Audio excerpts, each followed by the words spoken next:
সাক্ষ্যদেবীর বাড়িতে রূপাকে ভয় দেখাতে সে রূপার ফাঁদে ফেসে গেল মিশকা। হ্যাঁ বন্ধুরা, আপনারা এমনটাই দেখতে চলেছেন অনুরাগের ছোঁয়া ধারাবাহিকের আগামী পর্বগুলোতে।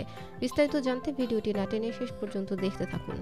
হসপিটাল থেকে বাড়িতে ফিরে আসার পরেও মিশকের হাত থেকে রক্ষা পায় না রূপা, কারণ রূপাকে কল করে আবারও ভয় দেখাতে থাকে মিশকা। পাশে মা বসে থাকলেও নিজের মাকে জড়িয়ে ধরতে পারে না রূপা, কারণ রূপা মিশকাকে বোঝাতে চায় সে তার মাকে দূরে সরিয়ে দিচ্ছে এবং মায়ের উপর প্রচণ্ড ক্ষেপে যায় রূপা।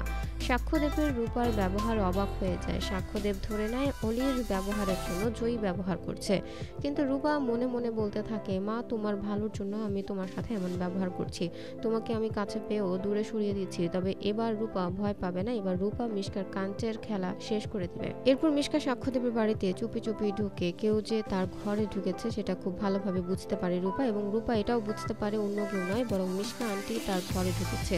তাই রূপা তার ফোনের রেকর্ডিংটা অন করে দেয়। মিশকা রূপাকে বলতে থাকে, আমি তোমার মিশকা আন্টি, ভুলেও কিন্তু তুমি তোমার মাকে আমার আসল পরিচয় দিবে না। তুমি যদি তোমার মাকে আসল পরিচয় দাও তাহলে আমি তোমার মাকে শেষ করে দিব, এমনকি আমি তোমার বোন সোনাকেও শেষ করে দিব।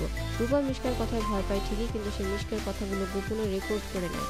এরপর মিশকা যখন তার ঘর থেকে বেরিয়ে যায় তখন রূপা মনে মনে বলে, এবার তোমার খেলা শেষ মিশকা আন্টি, এবার তোমার এই রেকর্ডিংটা আমি পুলিশের কাছে দিব, যাতে করে পুলিশ তোমাকে খুব ভালো করে ধরতে পারে, কিন্তু এর আগে আমার দৃষ্টিশক্তি ফিরে পেতে হবে।